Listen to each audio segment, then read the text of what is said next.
We're doing נתיבות שלום על התורה, ספר דברים, and the Parashat is כי תצא למלחמה. So he said here, נתיבות You're שלום. very low. Okay, so he said in the נתיבות שלום, the three פרשיות, כי תצא למלחמה. על אויביך נתנו השם אלוקיך בידך ושבית שביו.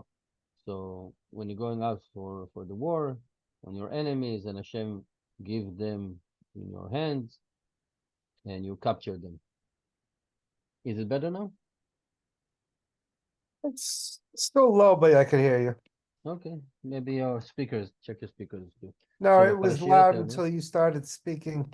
Okay, so in this פרשיות, שופטים וכי תצא, that we read in the Torah always during the months of Elul, these three things were told about כי תצא למלחמה על אויביך. So the first one in פרשת שופטים, when it says כי תצא למלחמה על אויביך וראית סוס ורכב, right, when you're going out for the war, and you saw the horses and the chariot, plenty of soldiers, more than you, you shouldn't be fear from them because Hashem, your God, that took you out from the land of Egypt, right, etc., etc. And in this parasha it says, כי תצא למלחמה אל אויביך, you're going out for a war, ונתנו השם אלוקיך בידך, and Hashem give the enemies in your hand, and you capture them.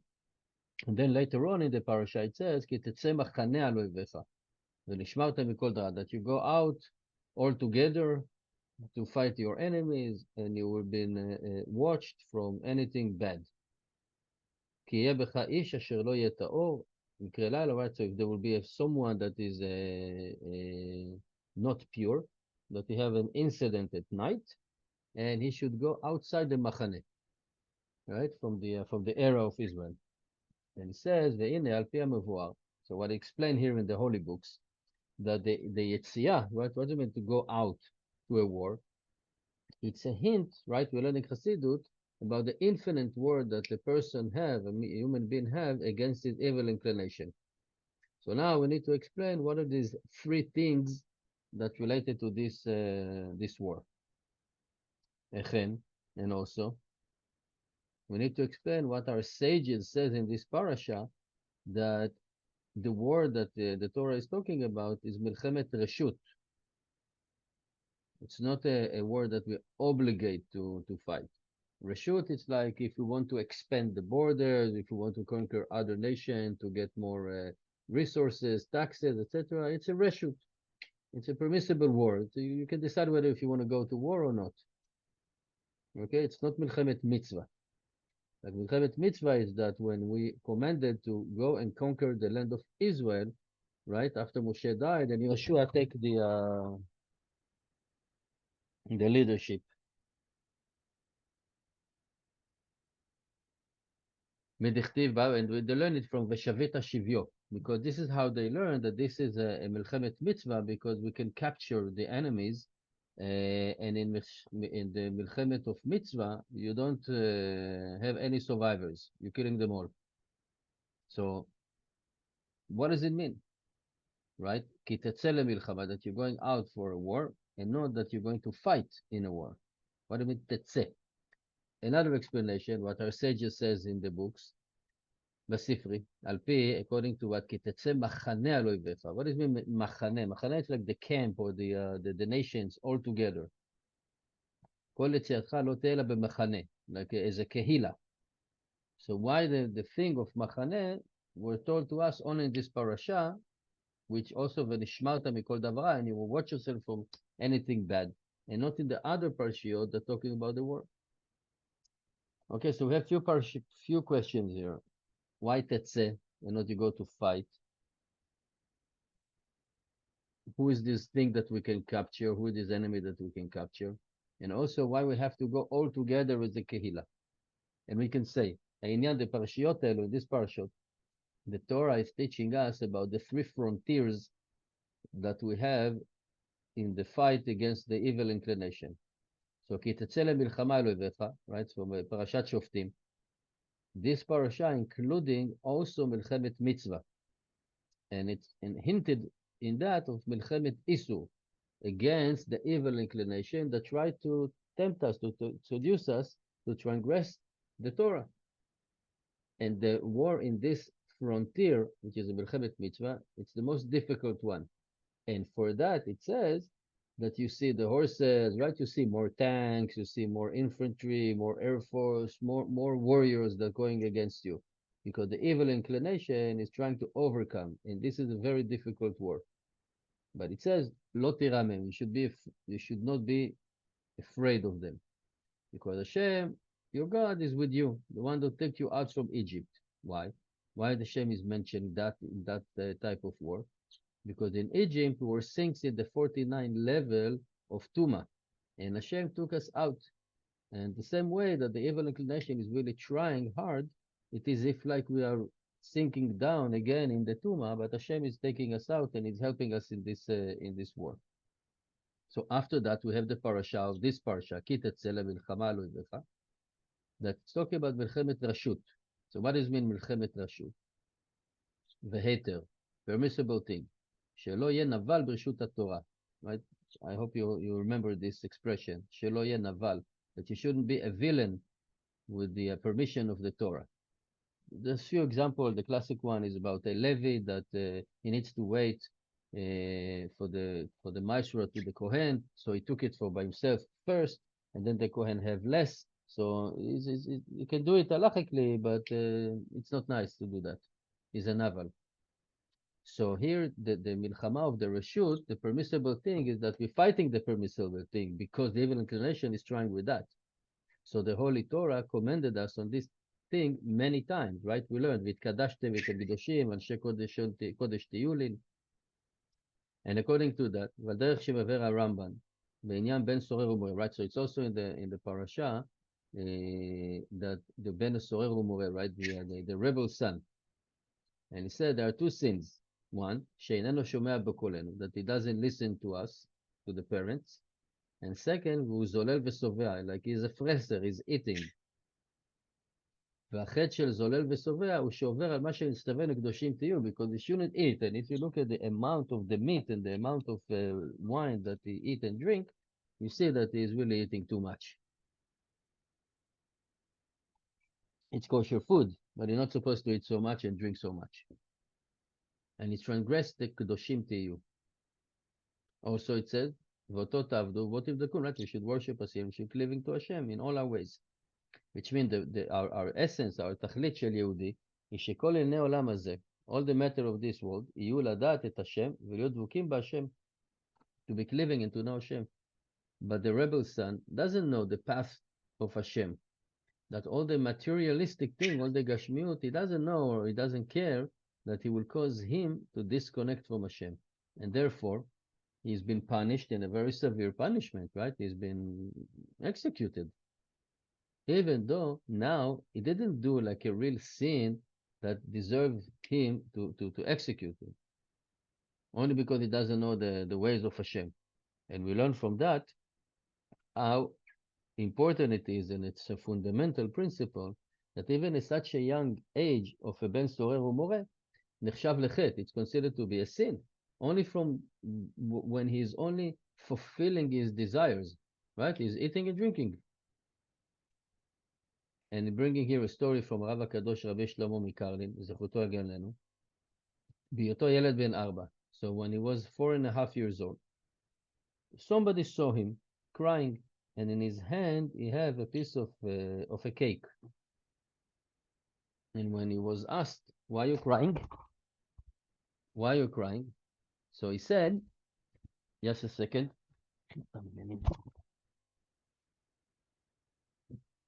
So why are you crying? So he said, I'm hungry. And they said, okay, so you're holding in your hand a piece of cake. So he said, I heard from my sages, right, from his Morim, from his fathers, or from his grandfather, or from his rabbi, that there's something here in Yiddish. He said, probably that if I eat the cake, or if I eat something, or whatever it is, reminding the sin of the rebel son. And because now he wanted to eat, and now he's eating when he's so young, so eventually he will fulfill other desires, to kill other people or to rob other people, so he will have more money to buy wine and food, etc.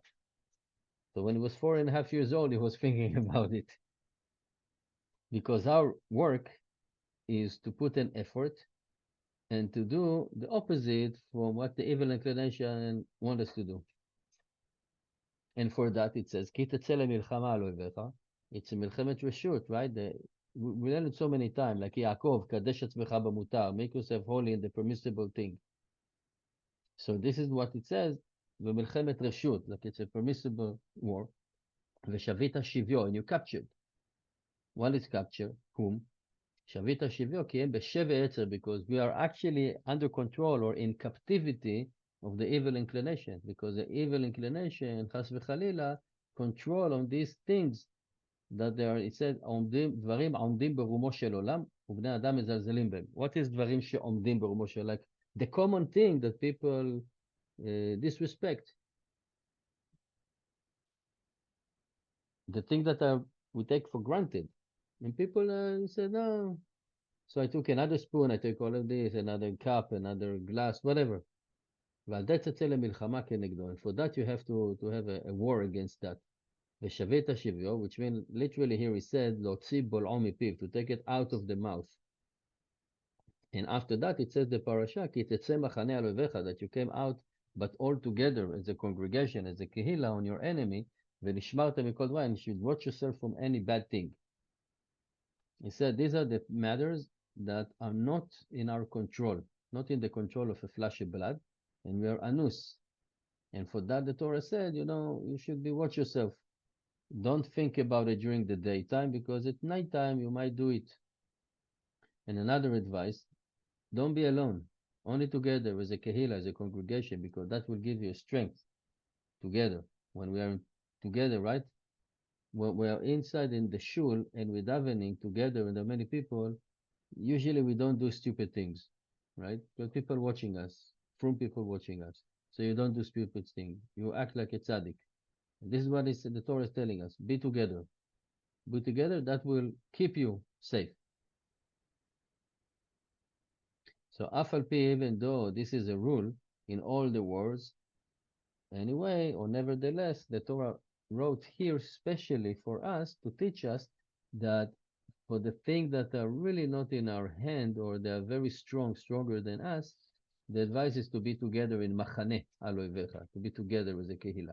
That we should be cleaving to the machane, the kehila of Yireh Hashem, people that fear Hashem. And from that you will have a divine protection, because you are together with them.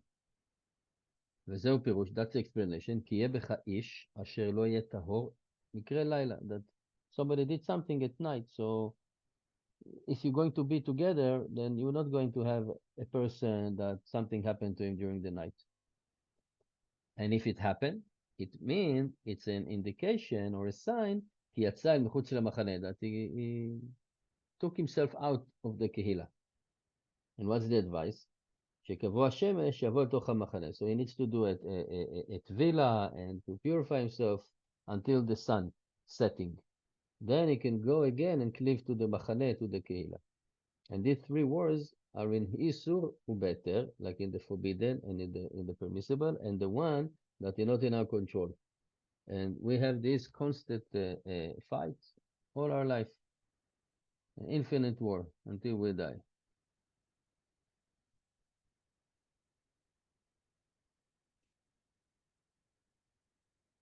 וביאור העניין, and explanation, even more. It says here and bring from the Ramchal that he wrote in Mesilat Yesharim, the path of the straight, in the beginning of his holy words. He said that it's a very famous one, that everyone is supposed to quote it, שיסוד החסידות ושורש העבודה, שיתברר ויתאמת אצל האדם חובתו בעולמו. That the foundation or the principle of the Hasidut and the root of our avoda, of our work, is that we should validate and acknowledge and find out what is our obligation in this world. What are we obligated to do? What's our purpose? So when we recognize our purpose and our job in this world, why we came down to this world, then it will be easy for us. And he said again, and there are few frontiers. One frontier, as it says, Mandaita in the holy books, in the matter of Ki Yetzer Lev Adam Ra Benura, right? That we're going to get to Sefer Bereshit soon. How unbelievable how time go really so fast.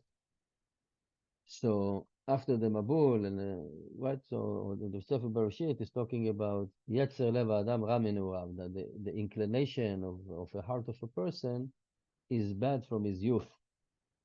So that and everyone have a bad spot, a special one, or a weakness. That for that he came down to this world, whether if it is in jealousy, desire, gaiva, or whatever bad midot. And at the point that his inclination is overcome, mean that this is his destination, this is his destiny or purpose in the world to fix. And that's the sign to know what is his special job. Whenever we see that is very difficult from him and the evil inclination is try harder in that point, this is what they need to fix, and it's impossible to fix it without mesirut nefesh. It's a really hard work to do. Another frontier, and it says in the Shomer Emunim, כי העיקר לא ימושו מעובד השם, תרי עיקרי הכתובים בתורה. So he said, these two things should not be removed or moved from whoever is worshipping Hashem. There are two psukim in the Torah. One pasuk, ועשית הישר והטוב בעיני השם, and the second pasuk is קדושים תהיו. So one pasuk, one verse, it said that then you do the good and the straight in the eyes of Hashem. And the second pasuk is you should be holy. Because they are including many mitzvot and many warnings that were not written in the Torah. Right? There are few things that were not written in the Torah. As the Ramban explained, al pasuk v'asita yashar v'atov, it's according to the Midrash Chazal from our sages, that he said, she'u lifanim mishurat adin, that's like walk the extra mile. Because at the beginning he said, shetishmo chukav ve'edotav, that you should keep his laws and mitzvot and rules, etc., that Hashem commanded you.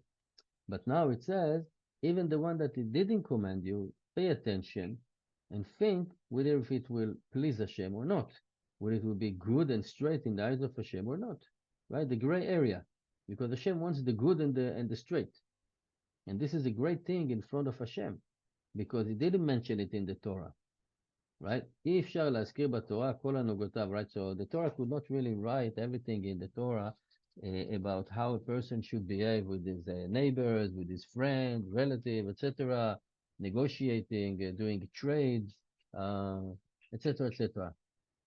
So, some of them the Torah did mention, but many of them not.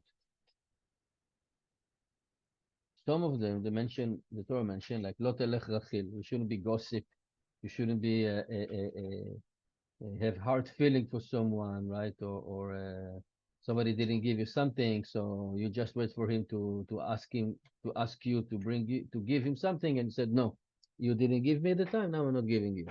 Lo tikom, lo tito.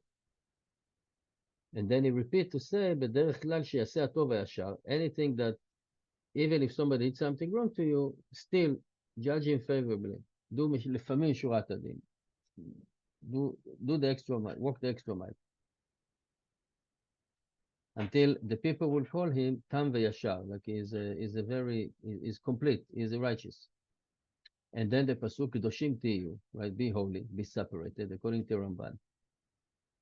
And he said what the Torah warned us in arayot, right? In immorality and forbidden food. But the Torah gave us permission with the wife and eating kosher wine and kosher meat. Therefore, יימצא בעל תאווה, מקום להיות שטוף בזימת אשתו ולא בזמן. So, and there, somebody that have a desire, he said he will do it too much with his own wife, and he will be drunk. He will סובה יין וזוללי בשר, and fleser, eating meat, right? And he said, and this is like a nevelot, it's like being a villain, it's being like a sinner, although it's not a sin that's written in the Torah, but he will be a sinner with the permission of the Torah. And therefore, the verses, the Torah is coming and commanded us in this thing that you should be a little bit distant, not to sink into these things that are permissible. And don't do much with your wife, only for what you need to have for kiyum the mitzvah. And also make yourself holy, separate yourself from the meat and the wine, etc. Maybe eat only on Shabbat, not during the weekdays, whatever. And he bring these two mitzvot, he put these two mitzvot like a main thing, like the purpose, the function, the job, main job of a person in this world. And these are two pillar in the life of a person. The midot v'ta'avot, the characteristic trait of a person and the desire that he has. He said that the Jew is not complete as long as his midot, his character, are not according to what Hashem wants him to be, straight in the eyes of Hashem. And also in the desires for the things that are permissible, is like a naval b'reshut HaTorah. והנה המצוות ועשית הישר והטוב בעיני Hashem. So the mitzvah that you did the good and the straight in the eyes of Hashem. The Ramban explained to us what the Torah didn't write to us, all the details and everything of the mitzvah, because you cannot mention that in the Torah. Again, we're just repeating here how a person should behave with his friend, with his neighbor, etc. But we need an explanation. למה לא כתיב בתורה, פרטות מצוות קדושים תהיו שיקדש למותר? Why the Torah didn't mention the details in the mitzvah of קדושים תהיו, that you should be holy, about that we should sanctify in the permissible thing. So the Shla Kadosh already gave an answer in the Parashat Kedoshim. And this is what he said. He said, the rule that coming from that, שלכל אדם תורה בפני עצמו. Each person have his own Torah, like he's learning for the Torah and he understand it. So, איך יקלקל דבריו במשפט? ואם יוטיבי בני אדם ומסגם שווה, וכל העת שווה לעת אחד. אתה תורה כותבת למשל, right? So he said, each person is different. How the Torah can have a verse that will be one size fits all? It's impossible. Because he said, if the nature of the people and their atmosphere, right, will be equal, then the Torah will write, okay, this is you can eat, and this is you cannot eat. You can eat half a pound of meat or whatever, and then a dessert. But don't eat 5 pounds of meat and 2 desserts. No, maybe somebody can eat it, and for him it's not going to be fulfilling the desire because he's a big man and needs to eat a lot. So the Torah couldn't give you a measurement for these things because we are all different. And the Torah just can't say, be holy. Be holy. How? According to what you feel, what you know. Deep inside we know. According to your nature, according to your habits, according to what you can tolerate.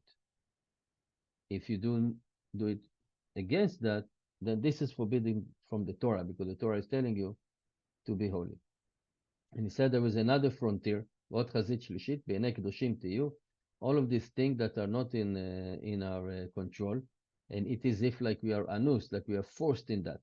For example, bad thoughts that suddenly come to us externally. We didn't want this bad thought, but the question is what we do when they're coming into our brain. Are we let them in, or we try to block them? And I think we're going to stop here, and we're going to continue with Zat Hashem on Thursday. Thank you for listening.